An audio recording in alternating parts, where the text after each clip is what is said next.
Bonjour à tous et soyez les bienvenus sur RTI 1. Fin hier à Addis Abeba en Éthiopie du 36e sommet de l'Union africaine. La Côte d'Ivoire était représentée par son vice-président de la République, Tiemoko Melie-Kone. La cérémonie d'ouverture de cette session a été marquée par le lancement officiel du thème de l'année 2023 de l'UA, à savoir accélération de la mise en œuvre de la zone de libre-échange continentale africaine, la ZLECAf.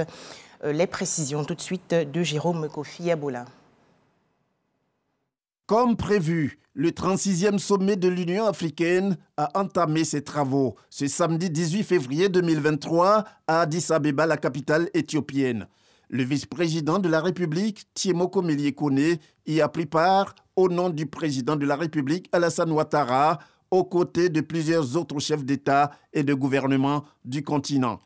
Dans son adresse, le président du Sénégal, Macky Sall, en sa qualité de président sortant de l'Union africaine, exhorte les chefs d'État africains à s'approprier davantage la question de la lutte contre les violences basées sur le genre, en plus de celles concernant la nutrition et l'intégration africaine.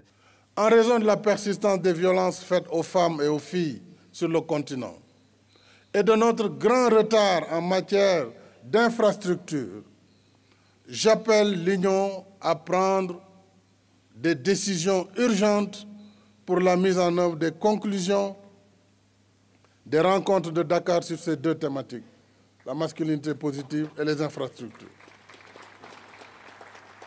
S'agissant de la deuxième conférence de Dakar sur l'agriculture et la sécurité alimentaire, Dakar 2, co-organisée par le Sénégal et le groupe de la Banque africaine de développement, du 25 au 27 janvier dernier, sous le thème « Nourrir l'Afrique, souveraineté alimentaire et résilience ».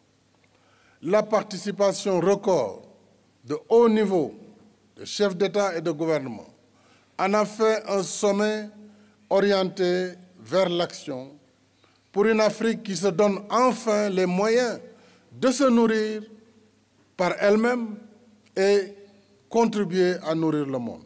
Quant au nouveau président en exercice de l'Union africaine, le président comorien Assoumani Azali, il a évoqué la paix, la sécurité, ainsi que le climat et l'autosuffisance alimentaire comme des paramètres déterminants sur lesquels peut reposer le succès de la ZLECAf, la zone de libre-échange continentale africaine.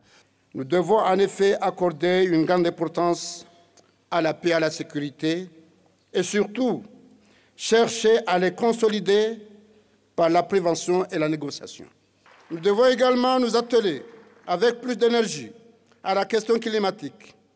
En effet, bien que l'Afrique ne soit responsable que de 3% des émissions mondiales de gaz à effet de serre, le changement climatique affecte de façon de plus en plus visible la vie de notre continent. L'Afrique s'est souvenue aussi qu'elle avait 26 000 kilomètres de littoral. Elle a réalisé l'importance de sa contribution à notre sécurité, à notre souveraineté alimentaire. Elle a pris conscience que l'économie bleue de l'Afrique devrait générer des dizaines, voire même des centaines de dollars d'ici 2030 et représenter ainsi une part considérable du PIB continental. Outre sa présence aux travaux de la 36e session de l'Union africaine, le vice-président de la République de Côte d'Ivoire, Tiemoko Melie-Kone, a participé à un sommet extraordinaire de la CEDEAO consacré à la stabilité et la sécurité dans la sous-région. Pour revenir au 36e sommet de l'Union africaine, il est bon de savoir que les travaux sont prévus sur 2 jours, c'est-à-dire samedi et dimanche. Dans l'actualité, également à noter l'ouverture aujourd'hui dans le district d'Abidjan du 21e congrès de l'Association africaine de l'eau. Travaux et échanges en présence du Premier ministre Patrick Hachi. Thème retenu, mobilisation des ressources et gouvernance de l'eau, de l'assainissement et de l'environnement en Afrique.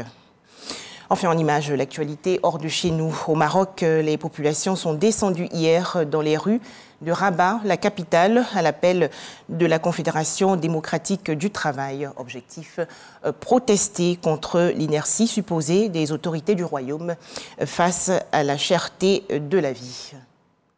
Voilà, merci de nous avoir suivis. À 13h, le journal de RTI 1.